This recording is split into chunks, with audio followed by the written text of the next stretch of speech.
By the time Liora Greythorn was pushed through the bronze doors of the royal chapel, the dawn bells had not yet finished trembling over the capital. She had no veil. The pearl veil had been made for Celion, the cherished Greythorn daughter, and Celion had escaped with it some time before midnight, leaving a slit window, a rope of torn sheets, and a note scented with violet water. "I will not be buried alive for the border. Send the spare girl. She was born to be useful." So they sent Liora. Lady Isabet laced her into a court gown 3 fingers too tight at the ribs and pinched the bruise on her arm where the sleeve covered it. "Smile," she whispered. "A village worth of people eats because your uncle still holds Greythorn grain. Refuse, and I will remember every child who looked to you for mercy." Lord Pharamond Greythorn said nothing.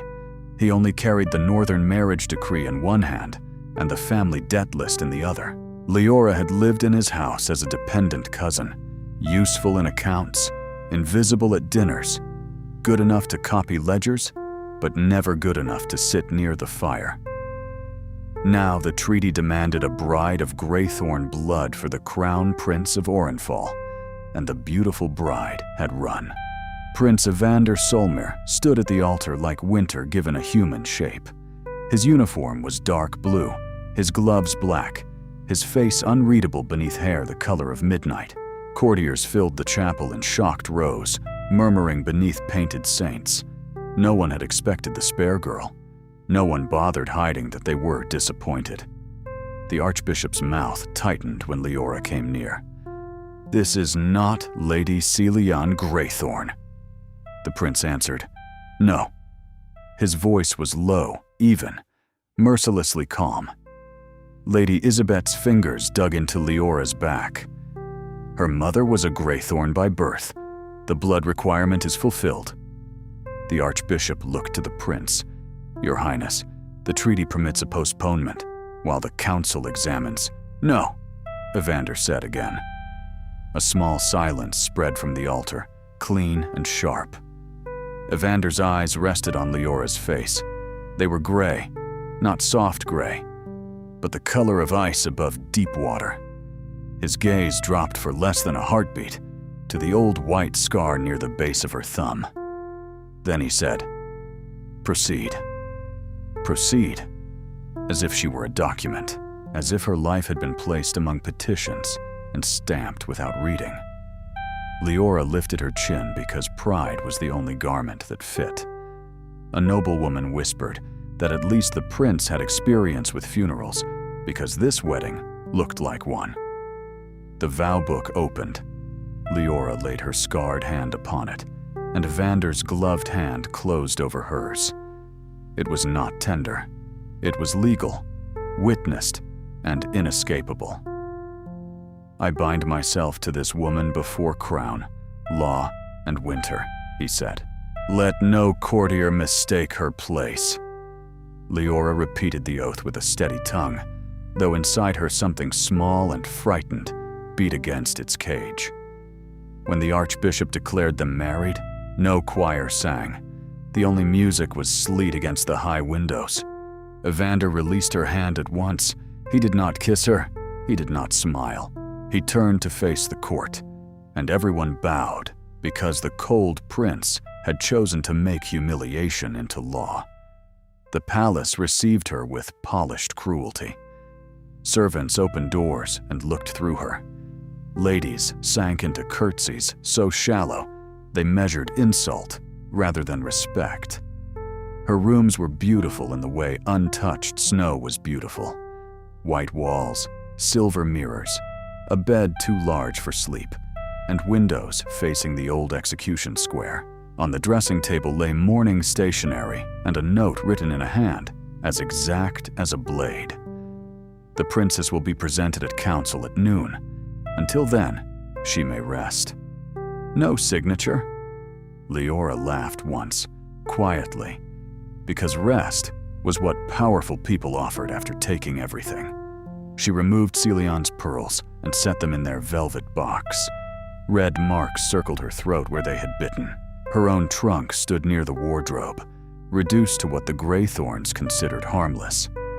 2 gray dresses, a shawl, an account book, a cracked tin cup from the kitchens, and a little pouch of red rowan seeds she had carried since childhood, without fully remembering why one seed in memory always seemed warmer than the rest. She touched the pouch and saw, as she often did in broken flashes, smoke in an abbey kitchen, a bell ringing wrong, a boy hidden beneath a bread cart with blood in his hair, and her own small hand pressing water and a rowan seed into his palm. She remembered telling him, "Roots remember under snow." She did not remember his name. Princes belonged to coins and sermons. The boy under the cart belonged to ash, cold bread, and a promise made by a frightened child. At noon, Liora entered the council chamber alone. Evander stood at the head of a black oak table beneath the carved antlers of the founding stag. Around him sat ministers, generals, bishops, and old families who had been disappointed by worse things than wars. Lord Pharamond and Lady Isabet waited near the far end. Beside them stood Chancellor Orlin Brask, keeper of royal law, thin as a candle and twice as watchful. "Your Highness," Brask said, "we must address the irregularity. The treaty named Lady Celian in expectation, if not by ink." "The treaty named Greythorn blood," Liora said before fear could teach her silence. Every face turned. Evander did not look surprised. He only folded his hands behind his back. Brask raised a brow. "The princess speaks." "The princess can read," Liora replied. "The 4th clause binds House Greythorn to the crown through a bride descended from Ylvar Greythorn's lawful line. My mother, Mereda Greythorn, was Lord Pharamond's cousin. Her birth record is in the chapel registry at Grey Fen. The decree does not mention Celian." Lady Isabet's mouth flattened. Lord Pharamond stared with the slow anger of a man watching a tool move by itself. Brask tapped the parchment. "A learned answer, yet the court will wonder why such an eligible bloodline was kept below stairs until this morning." Liora put one hand on the nearest chair, not for support, but for permission to remain standing. Because people often hide what they intend to use later. The chamber chilled. Evander turned his head slightly, and for the first time, something almost alive moved behind his eyes. Brask said the registry would be examined. Evander answered, "It shall, and until it is, you will address my wife by her title." My wife. The words should have felt protective. They felt like a gate closing. After council, Evander walked beside her down a portrait corridor, exactly 1 pace away.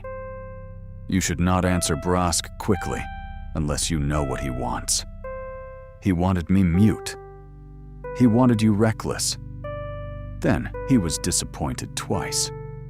He almost smiled, but the expression vanished before it became evidence. Near the window, a maid waited with a folded cloak over her arm. It was dark green wool, plain but warm, lined with fur. "For Her Highness," the maid whispered. Liora touched it, startled. No one at Greythorn House had noticed when her hands turned blue in winter. Evander did not look at the cloak. The council chamber is kept cold for old men who mistake discomfort for discipline. "Did you send this? It was needed." That was all he said before leaving her with warmth heavy over her arms and confusion heavier beneath her ribs. By evening, the palace had chosen its story. The forced bride was ambitious. The forced bride had plotted with obscure priests. The forced bride had trapped a prince too dutiful to refuse. By midnight, a court poet had composed an unflattering verse about kitchen ashes wearing diamonds. Liora heard 3 ladies recite it the next morning while she crossed the winter gallery. She kept walking until one of them said, "Perhaps Her Highness will teach us which fork is used for turnips." Liora stopped, examined the woman's elaborate silver hairpins, and said, "The small fork, with 3 tines, is for sugared turnips. The two-tined fork is for pickled river eel. The wide one at your setting last night was for partridge, though I noticed you used it for gossip and nearly swallowed the feather. By afternoon, the court had revised its story. The forced bride was sharp-tongued, possibly vulgar, dangerous if armed with cutlery. That night, Evander came to her rooms for the first time. He knocked, which unsettled her more than if he had entered uninvited. She sat at the writing desk, copying the Graythorn Treaty by hand. He noticed at once. Good. Was this a test? Everything is. He wore no crown, only a plain black coat, and without the polished violence of uniform, he looked younger and more tired. A faint scar cut through his left eyebrow. He placed a sealed folder on the desk. Household accounts, staff lists, charitable obligations attached to your title. No one will offer them unless you ask. And if you ask, they will give softened copies. Why give me real ones? Because you will find the lies faster if you know what truth looks like. Liora studied him. You do not know me. His gloved hand flexed once. No. The answer came too quickly. Then why did you accept me? You could have postponed. You could have made Graythorn bleed for Celian's insult. He looked toward the sleet tracing the window. War with the North begins in small legal humiliations. I had no interest in feeding one. That is a reason to marry someone, not a reason to marry me. For one dangerous moment, she thought he might answer honestly. Then he said, "You fulfilled the clause." There it was, the document again. The use. Liora closed the folder gently. I understand. No, Evander said so quietly she almost missed it. You do not. But he would not explain. Celian returned at the feast of St. Alwyn. She swept into the gilded dining hall in a white fox cloak, pale from flight, but radiant with the confidence of someone who had never been forced to pay full price for any wound. Lord Pharamond rose so quickly, his chair struck the floor. Lady Isabet pressed a hand to her mouth, performing motherly shock for an audience she had trained all her life. "My prince!" Celian cried, moving toward Evander. "Forgive me. I was taken by fear. I have come to set right what was stolen." Evander remained seated. Celian faltered, then turned her tears on Liora. "Cousin, you must tell them. You knew I would return. How could you stand in my place?" Liora thought of the perfumed note. "Send the spare girl." "I was pushed," she said. "You jumped." Chancellor Brask rose with solemn satisfaction. "Your Highness, this confirms our concern. Lady Celian's return offers a graceful remedy. The marriage may be annulled on grounds of substitution under duress." "I was under duress," Liora said. "The prince was not." Evander set down his glass. Brask turned. "A woman threatened by her family may not consent freely." "How interesting," Liora said. "Perhaps we should discuss how often that principle is applied outside royal chapels." The room warmed with danger. Evander stood. "My wife's consent may be examined by law. So may the conduct of the house that forced her to the altar. I invite Lord Graythorn to decide which inquiry he prefers first." Lord Pharamond went gray. Celian stared, as if someone had torn the script from her hands. Halfway through the fish, Liora noticed the scent beneath her own spiced wine. Bitter almond would have been obvious. This was greener, sharper, familiar from years in the Graythorn stillroom, where servants learned remedies before physicians arrived to claim credit. Winterboyne. Not enough to kill quickly, enough to make her faint or rave, enough to prove the forced bride unstable. She did not lift her cup. Instead, she reached for Evander's glass and drank. The room fell silent. Evander's eyes snapped to hers. "Forgive me," she said lightly. "I was told marriage requires sharing." His gaze moved to her untouched cup. He understood before anyone else did. "Your Highness," she said, smiling toward Celion, Brask, and every watching face. "Would you call for the taster? I have suddenly become curious about herbs." The taster came. Guards came. The cup was taken. Celion wept with less precision. Lady Isabet claimed illness. Brask said poison accusations required caution. Evander said nothing until the hall was cleared, then caught Liora's wrist in a side passage with a grip that was not rough, but impossible to ignore. "Never do that again." "Save myself?" "Drink from my glass to make a point. It was your point as much as mine. You could have been wrong. I wasn't." His control cracked. "Do you think I married you to watch you die in front of me?" The word struck harder than anger should have. Liora looked down at his hand. He released her instantly. "Why did you marry me?" she asked. His face closed. "For the treaty." Liora nodded, hating the ache that followed. "Then do not worry. The treaty survived supper." The poisoned cup changed the palace. Evander dismissed stewards, doubled the corridor guard, and ordered Liora's meals prepared in a smaller kitchen. Courtiers called it possessive. Ministers called it necessity. Liora called it inconvenient and started visiting the kitchen herself. There she met Sabine, a linen maid with a limp and the direct stare of someone already disappointed by hierarchy. Sabine knew which servants sold rumors, which footman carried Brask's messages, and which scullery boy had seen Lady Isabet's maid near the wine table. "Why tell me?" Liora asked. Sabine shrugged. "You thanked the girl who carried your coal. People notice when titled, 'Folk, remember we have ears.'" Liora began there, with ears. By the second week, she knew the palace better than several ministers. The laundry steam, the dumbwaiter shafts, the passage behind the chapel organ, the pantry ledger, where expensive saffron appeared in amounts impossible for any kitchen not feeding dragons. She found missing blankets in accounts meant for border widows, payments to an orphan school closed 3 winters earlier, and Greythorn grain listed as delivered to the royal army, though northern villages had reported hunger. When she brought the figures to Evander, he was alone in the map room, candles burning over the frontier. He had removed his coat, and his shirt sleeves were rolled to the forearms. A thin silver chain disappeared beneath his collar. "I thought princesses embroidered banners," he said, reading her notes. "I'm embroidering a noose." "Efficient. For whom, I have not decided."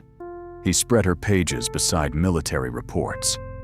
"Brask oversees relief allocations. Greythorn supplies half the grain. If these numbers are false, someone is starving villages to create unrest." "And blaming the unrest on the north," Liora said. Evander looked at her. "You understand quickly. I have been poor near rich people. It is an education." His gaze softened at the edges. "Who taught you accounts?" "My mother first. Then the Greythorn steward after he discovered I could catch his errors and keep quiet." "Your mother was Mereda." Liora stilled. "You know her name. I read the registry. Too smooth. She died when I was 8. Fever after the Abbey fire." Evander's fingers went still on the map. "What Abbey?" There was something wrong with his voice, carefully controlled, too careful. "St. Karen's," Liora said, "near the Old North Road." A candle bent in the draft. Evander turned away to adjust a map weight that needed no adjusting. "The fire was part of a larger conspiracy. My father's enemies attempted to remove me from succession that winter." "You were a child." 10. The boy under the cart had looked about 10. Her heart made one hard movement, but her mind refused the shape of it. Princes did not bleed in abbey kitchens and vanish from peasant memory. Boys under carts did not become men who married strangers for treaties. Before she could ask more, Captain Renault entered. "Your Highness, Chancellor Brask claims to have proof that the princess's maternal registry was amended after the fact. The Hall of Petitions had been designed so kings appeared larger than grief. Chancellor Brask stood before a long table covered in documents. Beside him waited the Greythorns, Celion, and an elderly priest, whose hands shook around his rosary. Brask lifted a brittle page. The Grayfen registry lists Merida Greythorn, yes, but the ink naming Liora as her daughter differs from surrounding entries. Father Halden will testify that the record was completed years later, under pressure. The old priest swallowed. Liora looked at Lord Pharamond. He did not meet her eyes. Of course, if the registry failed, the marriage failed. If the marriage failed, Celion could be restored, and Liora would become what she had been before Dawn Bells, useful to discard. Evander stepped forward. Liora touched his sleeve. No. She moved past him to the table. Fear hammered beneath her ribs, but paper had habits. Lies had smells. The page was old. The ink differed. But the parchment smelled faintly of clove oil, used to soften scraped records. The priest's signature trembled in the same direction through every letter. Liora had copied enough forged invoices under threat to know Fear's handwriting. Father Halden, she asked, when was this page scraped? The priest flinched. Brask's expression cooled. The princess is not a legal examiner. No, I am merely someone who has been asked to make old lies look young. She held the page near candle warmth, and brown scoring emerged faintly in the margin. The ink naming me is darker because it was protected under sealing powder. The surrounding entries were washed.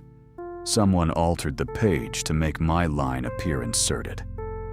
Speculation, Brask said. Liora turned the page toward the ministers. Indentations from the facing page remain. My mother pressed hard when she wrote. There will be a duplicate in the Abbey transfer records if they survived. They did not, Brask said too quickly. Evander looked at him. Liora felt the first crack in the trap. Interesting, she said. I did not say, which Abbey? The hall went silent enough to hear the candle spit. The old priest began to cry. He admitted Brask's secretary had removed the registry for preservation. He admitted being told the princess's bloodline would bring war. Brask denied everything with smooth contempt, but Evander relieved him of treaty duties in front of the hall. As the chancellor bowed, his eyes found Liora, not angry, only calculating. That frightened her more. That night, a package arrived in Liora's rooms. It contained a strip of scorched, dark green cloth wrapped around a single red rowan seed, sealed in a tiny crystal vial. No note. Liora stood very still. Her own pouch of seeds lay on the desk, ordinary and dull, but the one in the vial was glossy with age, marked by a black line where it had once split and healed around itself. She knew it. Impossible, and still she knew it. Memory broke open not like thunder, but like ice thawing under a door. A boy's hand closing over hers, blood at his hairline, men shouting for the prince, her childish voice saying, "Roots remember under snow." The boy whispering, "What is your name?" She, terrified of names, answering, "Liora. But you must forget me." A knock sounded. She did not answer. Evander entered anyway and stopped when he saw the vial in her hand. For a moment there was no prince, no court, no winter armor. Only the boy under the cart looking at the girl who had told him to live quietly. "You sent this," she said. "Yes." "Why?" "I should have told you before." She laughed once, too softly. "That you collect seeds?" "That I remembered." He stepped no closer. "I was 10. My guard captain had been bribed. My mother's carriage was diverted. They set fire to St. Karen's kitchens because they believed I was hidden there.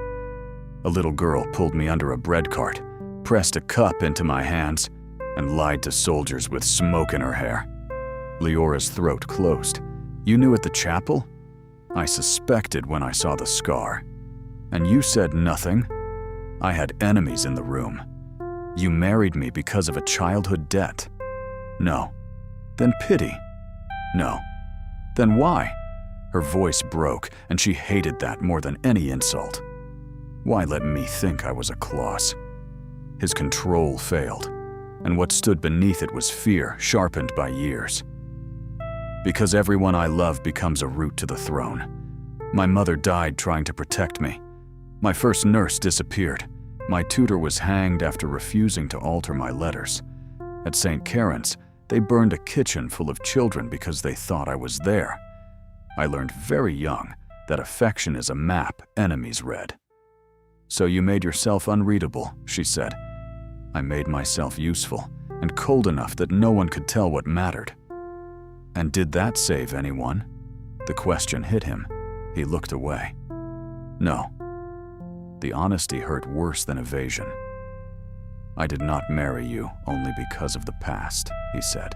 I married you because you were standing in that chapel with your back straight while everyone tried to turn you into a substitute. I married you because the law permitted it and because I wanted, selfishly and terribly, one chance to keep the girl under the cart alive where I could see her.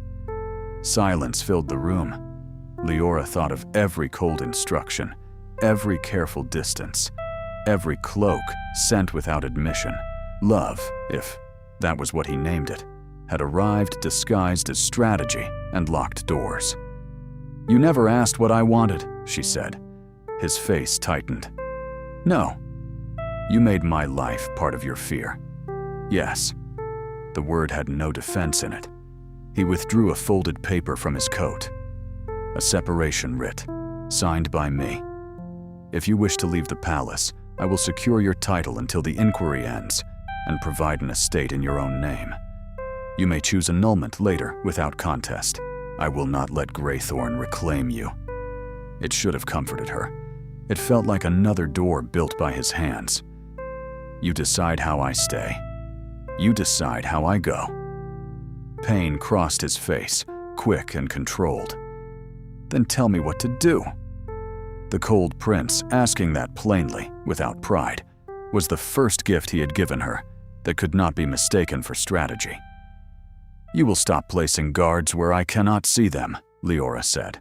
You will stop ordering my safety as if I am furniture being moved out of rain. You will give me every record concerning St. Karen's, my mother, and the winter conspiracy.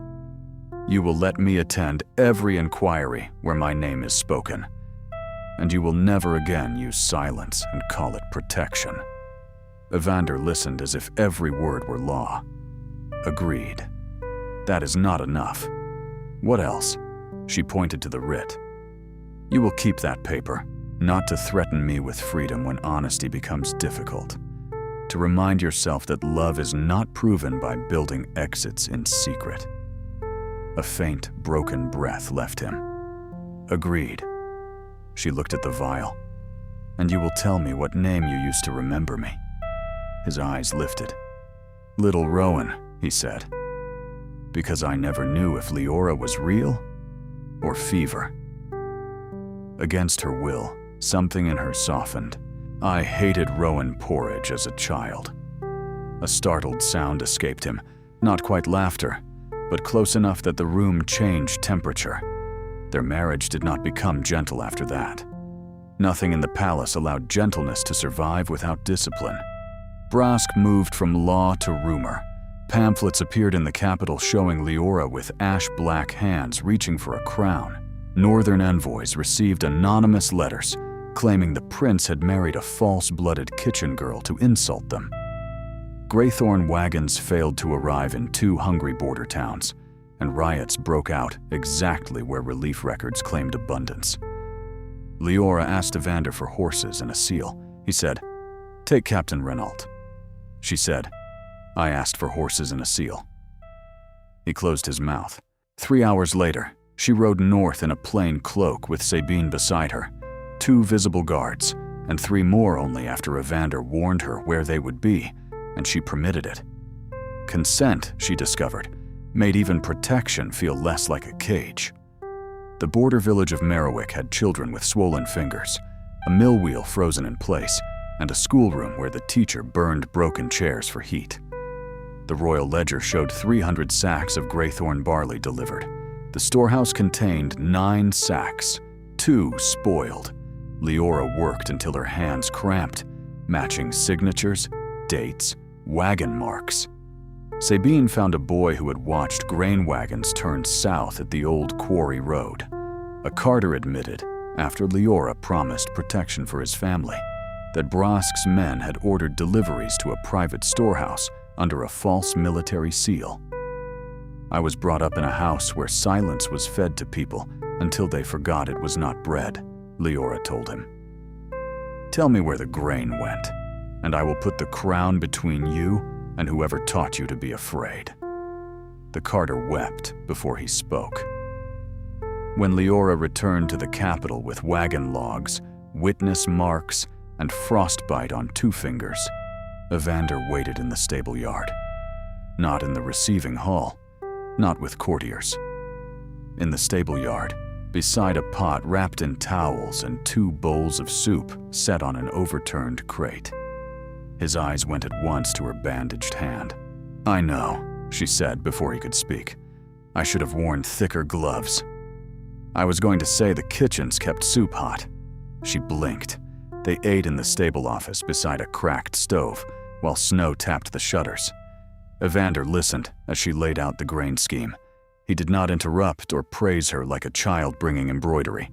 He asked exact questions and wrote down her answers. When she finished, he pushed a small jar toward her, salve for frostbite. Did you make it? No. I terrified the physician until he made enough. She laughed before she could stop herself. Evander looked at her, as though laughter were sunlight coming through a wall he had forgotten contained windows. What happened to your mother? She asked. His face did not close completely this time. Queen Merwin discovered Brask's father had corresponded with border lords about removing me from succession. She hid copies of the letters with someone she trusted at St. Karen's. Before she could present them, her carriage went over the West Ravine. Murder? Called weather? Everything convenient is called weather. He looked at the ledger. I was told she died because she loved politics more than her son. Later, I learned she died because she loved me enough to risk politics. Liora thought of the boy clutching a seed. Winter does not hate the root, she said. It only forgets what it is covering. Evander stilled. Your mother said that at the Abbey. Yes. 3 days later, the royal wardrobe mistress found a packet hidden beneath Liora's mattress. Northern cipher sheets, a map of the prince's private corridor, and a letter promising to open the east gate during solstice court. The discovery was made loudly. Too loudly. By breakfast, half the palace believed the kitchen princess had always been a spy. Evander entered as guards catalogued the evidence. He looked at the packet, then at Liora. Every servant held their breath, waiting for the cold prince to become ice. Who found it? He asked. I did, Your Highness, said the wardrobe mistress. Why were you beneath the mattress? To air the bedding. In winter? Her mouth opened. His anger, Liora realized, had been trained to walk in straight lines. The tribunal met under the glass dome of the winter court, where sunlight made lies theatrical. Brask presented the cipher sheets with grave ceremony. Lady Isabet wept for the crown. Lord Pharamond declared himself heartbroken, but loyal. Celian watched behind a lace veil, her expression not grief so much as appetite. Liora waited until Brask finished, then asked for flour. The ministers stared. Floor, she repeated, or ash, if the court prefers drama. Evander's mouth twitched, but he ordered flour. Liora dusted it over the cipher sheets and lifted them to the light. Fine pressure marks appeared between the written lines. Whoever planted this stored it beneath other papers. Heavy hand, expensive pen. The top page mentioned Taylor's measurements. Celian's veil moved. Liora unfolded the corridor map. This passage has been reversed. A real spy would know the East Gate stairs turn left after the tapestry. Someone copied it from the mirror in the ladies' retiring room, where the old floor plan hangs behind glass. They drew what they saw, not what exists. Whispers spread. And this paper was scented with violet starch. Lady Celian's maid uses it on her gloves. Mine smell of soap and poor judgment. When Sabine brought the retiring room floor plan, and Renault produced a maid who had seen Celian near Liora's corridor, the planted treason collapsed in public. Evander confined Celian to the west guest wing and kept the Greythorns in the capital as witnesses. Brask bowed, but Liora saw he had only lost a lesser piece.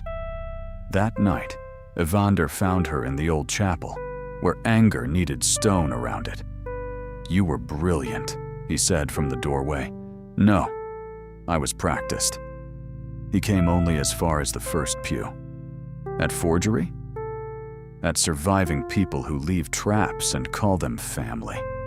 He accepted the correction with a slight bow. Then he withdrew a thin book wrapped in oilcloth, its cover warped by heat. "This arrived while you were in Merriwick.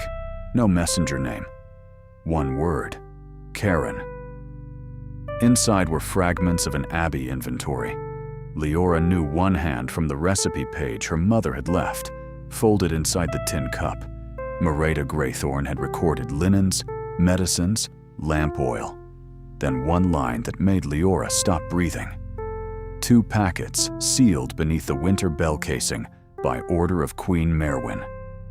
To be released only if the child survives and the prince remembers the Rowan. They left before dawn with 12 guards, Sabine, Captain Renault, and no announcement to the court. St. Karen's had become a ruin wrapped in snow and thorn. The north road bent away as if ashamed.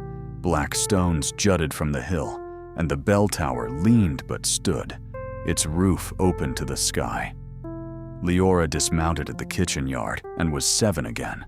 Smoke in her throat, her mother shouting for water, a boy's hand slipping from hers, the smell of burned bread, men laughing because children had no swords. Evander stood close enough to catch her if she asked, and far enough to let memory pass unwitnessed. "This is where I hid you," she said. He looked at the collapsed archway. "I dreamed it smaller." I was smaller. So was I. They climbed the tower by a staircase half-eaten by weather. At the top, the winter bell hung cracked down one side, green with age. Its casing was carved with saints, vines, and a small rowan branch blackened by soot. Liora found the loose rivet because it cut her fingertip exactly as the broken cup once had. A hidden panel shifted. Inside lay 2 packets, wrapped in lead cloth. The first contained letters between Brask's father and border lords, arranging unrest, diverting grain, and planning the prince's merciful disappearance. The second held a confession from a royal guard, naming young Orlan Brask as the legal secretary, who carried orders to St. Karen's and identified the kitchen where the prince might be hidden.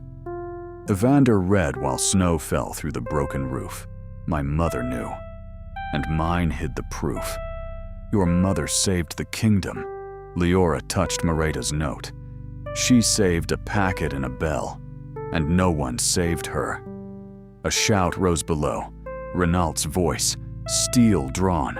Men emerged from the thorn line wearing no livery, but moving with court discipline. One carried a torch, another lifted a crossbow. "Burn the tower," someone shouted. Evander pushed Liora behind the bell casing. She shoved him back. There is a stair to the choir loft. You remember? I fell down it twice. They ran through a hidden stair barely wide enough for breath. Smoke licked upward, where burning oil struck old wood.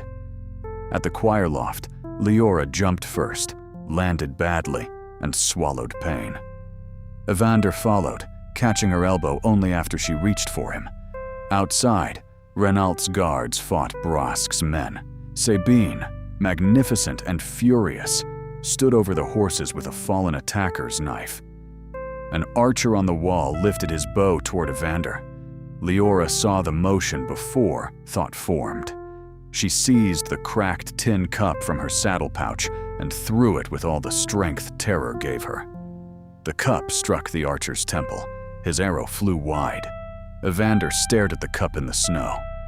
"You kept it," he said, absurdly, while men tried to kill them. "It is useful," she snapped. The attackers were subdued before the tower fire could spread. One bit through a poison bead rather than speak. Another lived long enough to name the sender. Brask. The capital did not sleep the night they returned. Evander could have arrested Brask quietly. He did not. Quiet arrests became quiet bargains. Quiet evidence became misplaced. Quiet truth became rumor, and rumor dressed powerful men better than poor women. They summoned the full court, northern envoys, magistrates, bishops, and every minister whose signature had touched relief grain or succession law. They met not in the hall of petitions, but in the chapel where Liora had been forced into marriage, because Evander said beginnings deserved witnesses when they were corrected. Chancellor Brask arrived in black velvet, perfectly composed. Celion came pale and shaking. Lord Pharamond looked ill. Lady Isabet wore pearls, because some people dressed for survival as if it were dinner. Evander placed the bell packets on the vow book. Brask's face changed for only a second. Not fear, but irritation that old Ash had dirtied clean plans. Evander read Queen Merwin's letter. His voice remained steady through the first lines, roughened in the middle, and steadied again by force at the end. Then Liora read Merida's inventory note. Her mother's words were plain. 2 packets. Winter bell casing. Rowan sign. Prince alive. Danger not ended. Listening to them, Liora understood that courage did not always arrive with banners. Sometimes it arrived as a woman writing exactly what mustn't be forgotten while fire approached the door. Brask denied the letters. He called them forgeries made by an ambitious princess. He questioned Merida's loyalty, Liora's blood, and the prince's judgment with the sorrowful tone of a man placing a blanket over a corpse. Liora waited until he finished, then lifted the crystal vial containing the rowan seed. This seed was given by a kitchen child to an injured boy at St. Karen's. No court record named it. Queen Merwin's letter says the proof may be released if the prince remembers the rowan. Chancellor Brask's father never found the packets because he did not know what the seed meant. But the prince remembered. Brask smiled. Childhood trinkets are not law. No, Liora said, but handwriting is. Sabine brought a tray of documents, current relief orders, old legal drafts, the planted cipher packet, and a letter seized from Brask's study after the Abbey attack.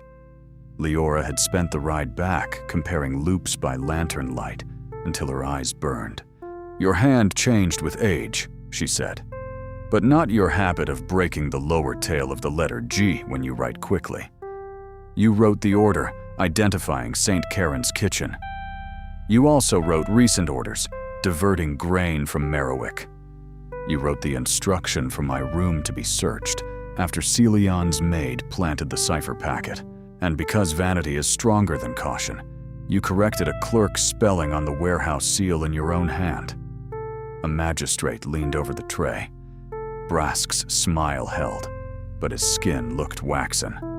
Lord Pharamond stood abruptly. I was told the grain transfers were legal emergency reserves. Lady Isabet whispered his name in warning. Liora turned to him. You signed the wagons away while children burned chairs for heat. He looked at the floor. Celian began to sob. Mother told me Liora would ruin us. She told me if I frightened her enough, the prince would send her back. Lady Isabet slapped her. The sound cracked through the chapel. Evander's voice followed, colder than stone. Remove Lady Isabet's hand from my court before I remove her influence from the realm. Guards surrounded the Greythorns. Brask tried one final blade. Even if every accusation were true, the princess's marriage remained suspect. It was compelled, born of substitution and panic. A realm cannot be steadied by a union neither party chose freely. The chapel became silent. Liora felt Evander beside her, waiting, not speaking for her. A month earlier, she would have hated him for the pause. Now she recognized the discipline in it. He had opened space and refused to fill it. She stepped forward. The morning I married, I was threatened by my family. I was frightened. I was humiliated. I did not choose the chapel, the hour, the gown, or the crowd. But I chose my vow once I understood the law. Later, when I learned what my husband had hidden, I chose anger. When he offered me an exit, I chose terms. When evidence lay in a burned bell tower, I chose to climb. I will not let Chancellor Brask pretend concern for my freedom because my captivity failed to serve him. She looked at the northern envoy, at the ministers, at the place where she had been made into a solution. If this marriage stands, it will stand, because I stand in it awake. If it ends, it will end by my voice, not by the convenience of men who liked me better as a spare girl. The northern envoy, an old woman with white braids and a soldier's scar, struck her staff against the floor. The North recognizes the bride. One by one, ministers bowed. Not gladly, not all of them. That did not matter. Law rarely required joy from the defeated. Brask was arrested at the altar rail. Lord Pharamond was stripped of grain authority pending trial. Lady Isabet was confined under guard. Celian, ruined by the collapse of a world where beauty had been her only weapon, was sent to testify under protection rather than return to her mother. When the chapel emptied, Liora remained near the vow book. Her legs felt boneless. Evander approached slowly. You stood, he said. So did you. I nearly did not. When Brask spoke of the marriage, I wanted to defend it, to defend you, to say every dangerous, selfish truth at once. Why didn't you? Because you asked me not to turn silence into protection. I am trying to learn the difference between restraint and cowardice. It was not a declaration. It was better. It was work. Liora touched the vow book. You loved a ghost for 15 years. No, he said quietly. I loved a memory because it kept one living part of me from freezing. And now I love a woman who throws cups at assassins, terrifies chancellors with flour, and refuses to be saved without consent. Heat rose to her face, inconvenient and undeniable. You say that as if it is reasonable. It is the most reasonable thing I have done. I do not know how to be loved by a prince. His eyes softened. Good. I do not know how to love without acting like a prison architect. Despite everything, she laughed. He held out his hand, palm up, not commanding, asking. After a moment, Liora placed her hand in his. The scar on her palm crossed the lines of his life where their hands met. He looked down at it with something close to reverence. I would like to court my wife, he said. That is a ridiculous sentence. I have been told I am poorly trained in ordinary matters. You will need supervision. I had hoped. Winter loosened slowly over Orenfall. The trials lasted longer than gossip wanted. Brask's network reached into relief offices, border contracts, old succession claims, and private coffers disguised as patriotic funds. Liora sat through hearings until her back ached and learned that justice, like stitching, required returning to the same place again and again until the tear held. She did not become beloved at once. Some bowed lower and hated her more. Some praised her courage while waiting for her to become decorative. But the kitchens greeted her by name. Border letters arrived sealed with flower thumbprints from village bakers, and the teacher from Merriwick sent a crooked drawing of the princess's cloak wrapped around a stove. Liora pinned it inside her desk, where no courtier would think to look. Evander changed more slowly and more visibly. He still spoke little in council and frightened, dishonest men by looking at documents too long. But he began telling Liora where he was going before danger forced her to discover it. He placed reports on her desk and asked for her opinion, then waited through the entire answer. When guards needed posting, he sent the plan to her first. When nightmares woke him, he no longer walked the corridors alone until dawn. Once, at 3 a.m, he appeared outside her sitting room and said with grave formality, "I am having difficulty being alive quietly. May I sit by your fire?" She moved the chair closer herself. Their courtship inside marriage became a series of practical astonishments. He learned that she liked pears only when still firm, hated sugared violets, and counted steps when anxious. She learned that he could mend a torn riding glove with ugly but determined stitches because his mother had taught him during a rainy week at a hunting lodge. He discovered she hummed when comparing ledgers. She discovered he kept every letter from petitioners in plain boxes because he did not trust summaries written by comfortable officials. He brought her no jewels. The court expected jewels. Instead, he brought the keys to the Old East Library and said, "These rooms were closed after my mother died. I do not want the dust to win." They reopened the library to scholars, then to children of palace workers, then to any citizen who could wash their hands and not steal the maps. Courtiers complained that public feet would damage royal floors. Liora suggested floors existed to hold people up, not to admire themselves. Evander signed the order with visible satisfaction. Celian testified in spring. She arrived without lace, without pearls, without practiced tears. For the first time in Leora's memory, she looked young instead of polished. She admitted Lady Isabet had planned the substituted wedding as leverage after Celian fled.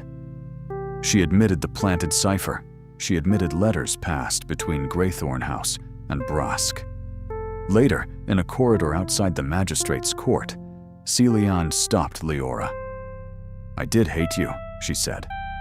"Not because you wanted my life, because you could live below stairs and still look at people as if you were not beneath them. I had everything and was terrified all the time. That made me cruel." "Yes," Liora said. The plain answer made Celian flinch, but they had been raised on lies until truth deserved plain clothing. "Did he truly love you since childhood?"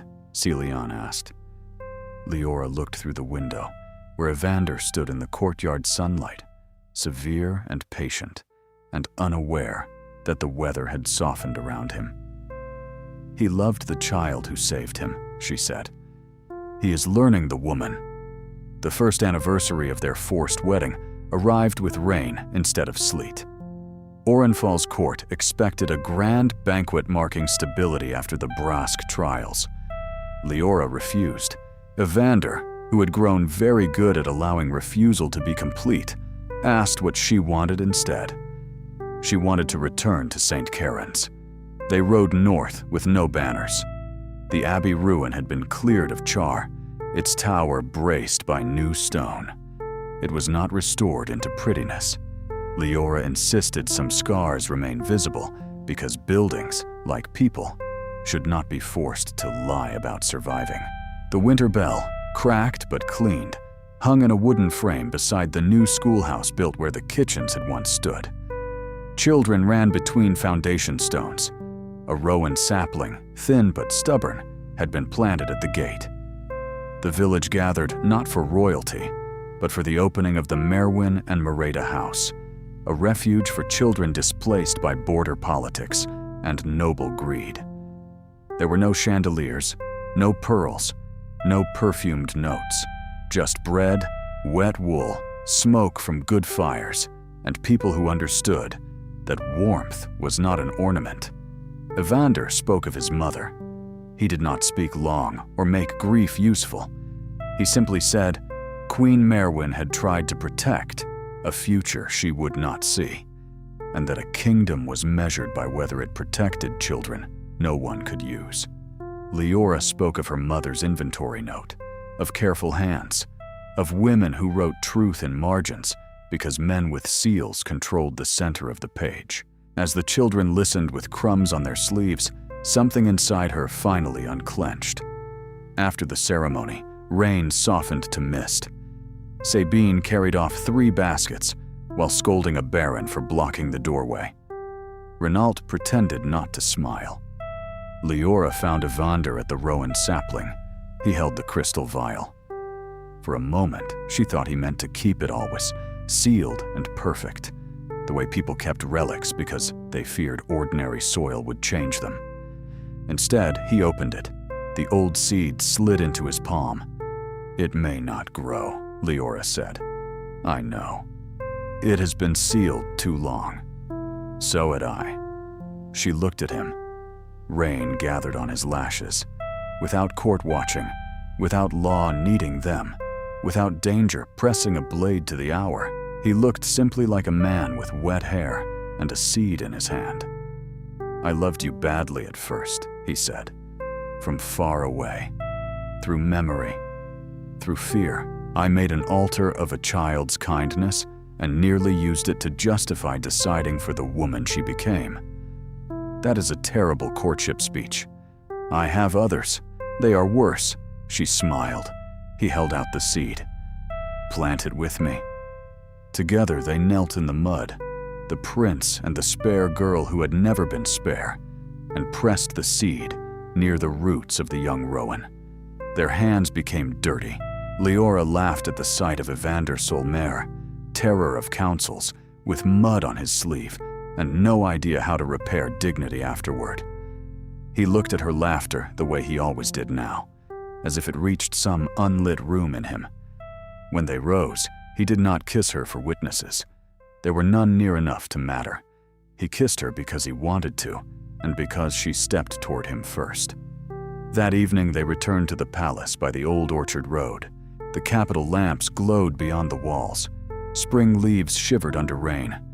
Somewhere in the kitchens, supper waited.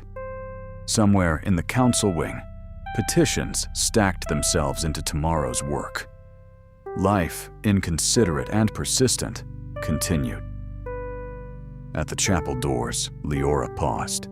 A year earlier, she had entered without a veil, shoved forward by threats, watched by people eager to see how quietly she could be used. She had believed the cold prince cared only for treaties. She had not known that a boy from smoke had carried her name like a coal against winter. She had not known love could begin as memory, fail as protection, and survive only by learning humility. Evander stopped beside her.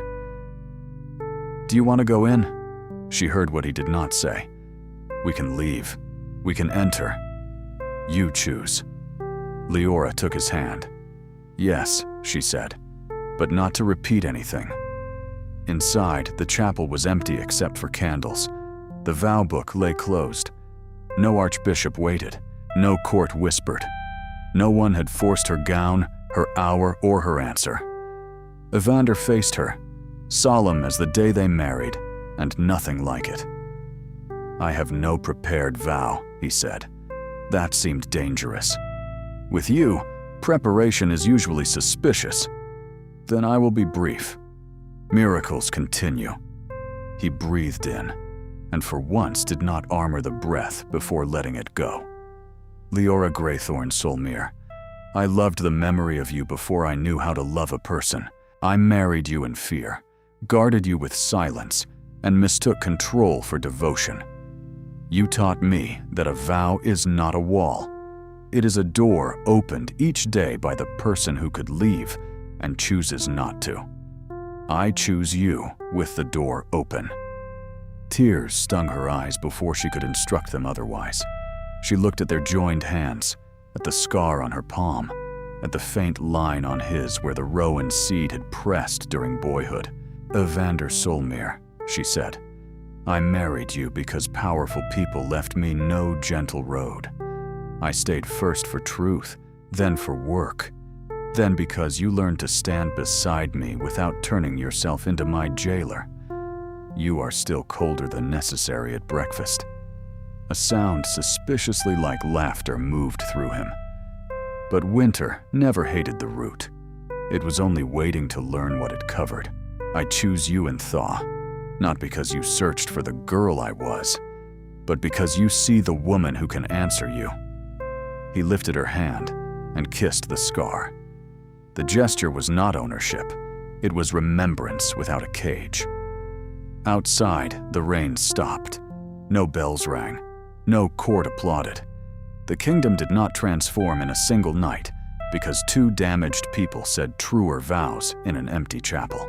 There would be petitions, hungry towns, proud ministers, frightened children, and all the ordinary cruelties that survived the fall of one chancellor. But when Liora left the chapel this time, she was not pushed.